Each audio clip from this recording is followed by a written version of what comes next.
Hello and welcome to the 12th and final square of our Moho textured square crochet along. Can't do 12, I'd have to take my socks off. So 12. So it's December. Our colour is teal to remind us of all of the Christmas trees going up. And this is what this pattern is. It's a nice little relief rib pattern that I think looks like Christmas trees on a hillside in a forest waiting to be chopped down and made into lovely Christmas trees or a toilet roll, who knows. So it is a rib pattern. Whilst it's this way, we will actually be working it this way. And it's just double crochets, but we just work them through in a slightly different way than you would with normal ones. So let's see what we need. So here's what you're going to need. We have got our pattern. We've got our yarn. So as ever, Stylecraft Chunky, the shade is teal, as we've already said. Now for this one, I'm using a 7mm hook. We need to keep this one loosey-goosey. If you are a particularly loose crocheter, then you could do just one size bigger than the first one, so maybe a 6.5. But if you find that you're a bit more of a tight crochet, then I'd go up 2 sizes. We're going to be working through what is known as the front bar, and it can get quite tight. So the bigger the hook, the easier your life will be. And we are working with double crochet, so if you want to put a stitch marker in to mark your turning chain, little toe as we like to call them, then you'll need one of them. Right, so there's a few things to note about this pattern. First thing is it says chain 22. So we are going to be working into the second chain for the hook and going along, which will give us 21 double crochets. All the other squares have been 20. This is 21 because this fabric really draws itself in. So don't worry that it's not quite the same number as the others. It will, you'll see this, just the stitch makes it so much of a denser fabric, so it shrinks. So we want to try and combat that by putting an extra stitch. So we're going to have 21 stitches in each row. Right then, let's get going. So we're going to start off with a chain of 22 or any number you fancy. So this is, don't worry that you've got a double-ended hook, it doesn't mean it's just a different size. So this is part of a set from Knit Pro, they're my old favourites. I'm using this one today because it's got quite a pointed head, so it's a bit easier to get through the bars that we're going to be going through. If you use the metal Knit Pro ones, they have quite a bulbous head, so you might find that you struggle with those. So it's worth having a look for your pointiest headed hook. Technical terms. Right, so I'm going to start and I'm going to do 22 chains. 1, 2, 3, 4. 18, 19, 20, 21 and 22. Okay, so it's a nice loose bouncy chain. Right, so we start off with a row of double crochets. So I've got my working loop, my first chain, I'm not going in there, I'm going to start in the second chain along. So I go through. So to make a double crochet, remember in the UK, we name our stitches after how many loops you need to make that one. So for a double crochet, we only need 2 loops. So we only need to make 1. So I push it through, lay my yarn over my hook and pull it through to the front to give me my 2 loops, wiggly wiggle, round and through 2. So that's giving me my double. So it's pick up a loop, get rid of 2. And we do that all the way along. Now this stitch, don't worry too much about it on this row because you're working into your chain, so it's going to be a little bit different anyway. This stitch is, we're going to be working through this bar here, the second one down, which is created by this loop. So if you are a crocheter who pulls your work through and then pulls this loop really tight, like I do, and then wraps it around, what we need to do is just give it a little stretch so it's a bit bigger than this loop, because that's the one we're going to be working back through afterwards. So if you just sort of pull it up, give it a little wiggle, make it a little bit bigger than the other one, your life will be much easier. They call this, in the crochet world, they call this the tension loop. And this loop here that you pull up, whether you do that or whether you keep it like that, can really affect your tension of your work, your height of your stitches, lots and lots of different things. So it's a good one to be aware of, and I know that when I crochet I try and keep it sort of quite low down here, so my work's quite tight, but I could do with giving it a little wiggly wiggle on this one to get it nice and our old favourite friend, loosey-goosey. Right, so I'm coming along to the end of the row. I've been giving me little stretchies to my tension loop, and we're coming down here. and we should have 21 double crochets, or 20 double crochets, and plus the turning chain at that end there. So if you want to do a quick count, we should have 20 V's along the top, and then our little blobby little toe down here. Right, so let's zoom in for the next row. Okay, so we're ready to start our pattern now, our stitch pattern. So we're always going to do one chain and turn. Now if you struggle with your little toes and spotting your little toes, just put a stitch marker in the back of that chain that you made there and flirt that out the way. Then we'll know that that is where we're going to do our last stitch. So we're not going to work into the first stitch here. We're going to start in the second one. Normally we would go through there under that V at the top. No. What we want to do is we want to pick up what we're calling the front bar, not the front loop. So if you look at a stitch, here we've got the back loop there. This is called the front loop. This is the front bar. And we're going to put our hook. You might need a bit of nail action in there. You put your hook up and underneath it, and then work a double crochet as normal. 1 and 2. So we've got like the V sort of facing us up and under that front bar. Again, keep pulling that loop, that one a bit looser than that one, so it's a little bit bigger than it, because then subsequent rows will not be too traumatic. So up, oh, missed a bit. Be careful you don't split your yarn on this one. It's easy to pick up some of the strands of this one or this one. Just keep your eye on it. So double. So if you're struggling, have a look. It's this horizontal row of little bars. So we're going under there, up and double crochet, up and double crochet. It's a bit confusing because the one in the picture I've rotated 90 degrees, so your pattern will actually run horizontally instead of vertically as in the picture. So don't try and make yours look like the picture going the other way, because that'll be really confusing. There's also a diagram down at the bottom that does show you a bit more clearly where the front bar is if you're struggling.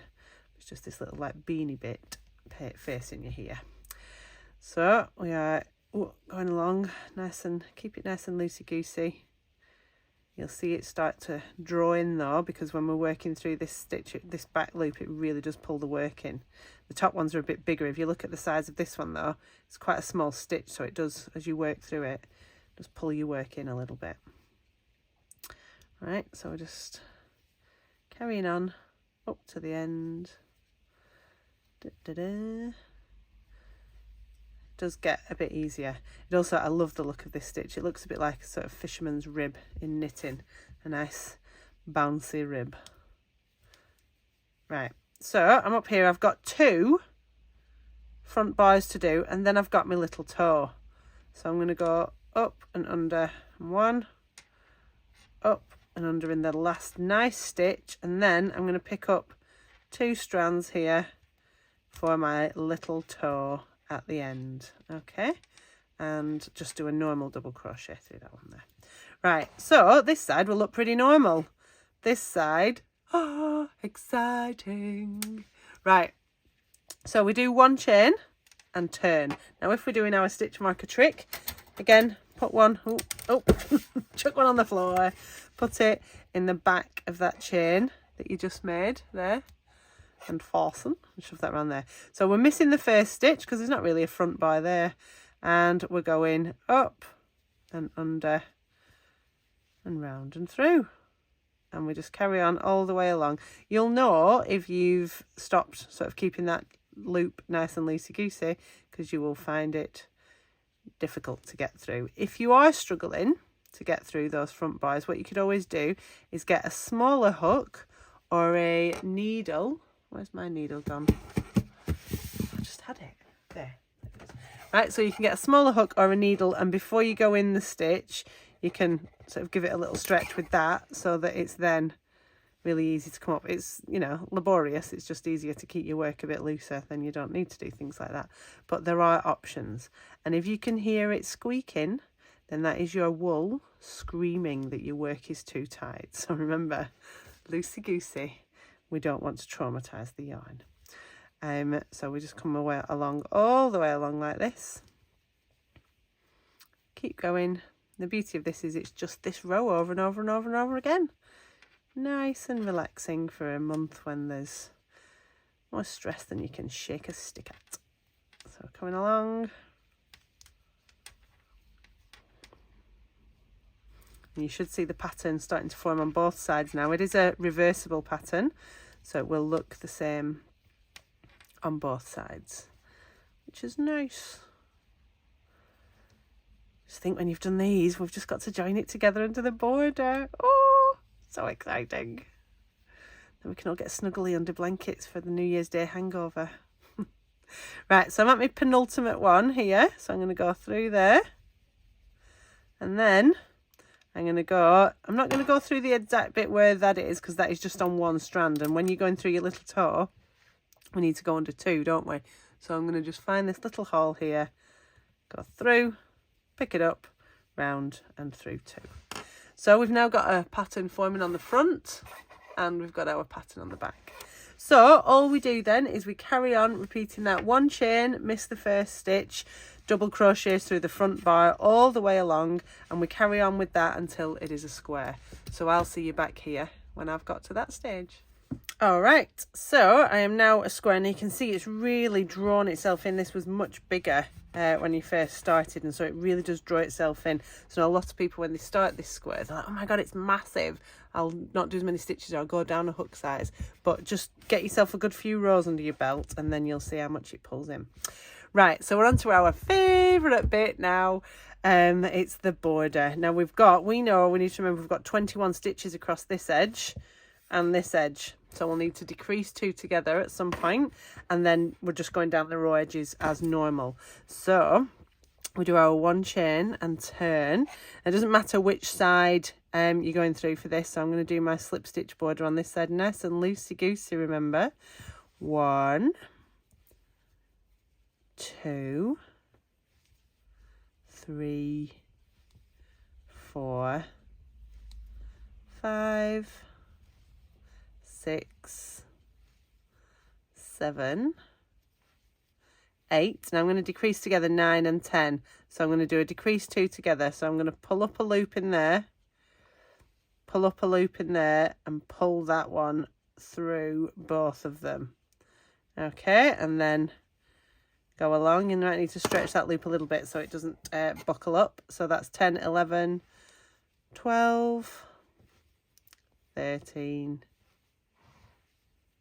14, 15, 16, 17, 18, 19 and 20. Right, so I'll do these other 3 sides for you, and I will see you when we're back here. You don't need to keep watching this, do you?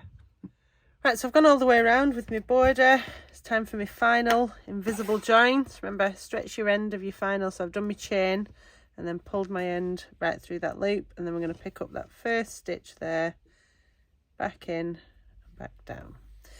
Now this one we're going to sew our ends in on the back. It's quite a nice one to sew your ends in because we've just been working lovely double crochets. So we can just come all the way along through your legs like you normally would. Picking up, and then invisible on that side, and then we'll come back over one and back through a few more there and fasten that off there. And then this little one here, I'm just going to work this down a row so I can get to my next set of legs, which are here. And then I'll go through one of them. Oh, I've missed that one.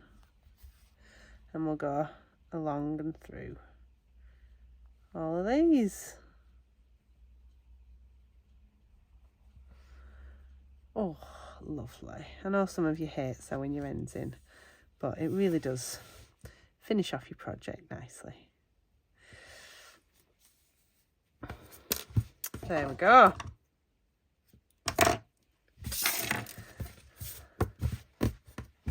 And there you are. Beautiful. So that's it. That's all 12 squares. Now, whether you're making one of these or 4 of these, however many you're doing, you should now have quite the collection. So if we look, well, shall we revisit the year?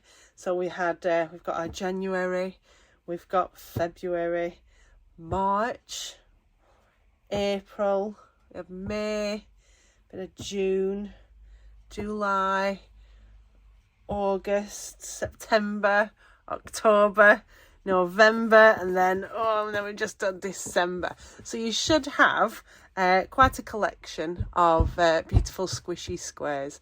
So that's like the hard work over. What we will do in the next, so there's 2 videos remaining. We will look at one where we join them all together. There's going to be 2 options for ways to join it together. One that gives you a nice straight chain stitch, or one that we can do a little bit of fancy rick-rack on. And then in the final video, we will put our border on, and then we can all get snuggly under our blankets. Oh, look at them. I just love it. Oh, it's right good. Right. Okay. Well, as ever, thanks for watching. If you've got any questions, give us a shout. Facebook, website, email, just shout out your door. And I will do my best to help you. And then if not, we will see you back here in a couple of weeks for the joining together video. All right. Thank you, and see you in a bit. Bye-bye.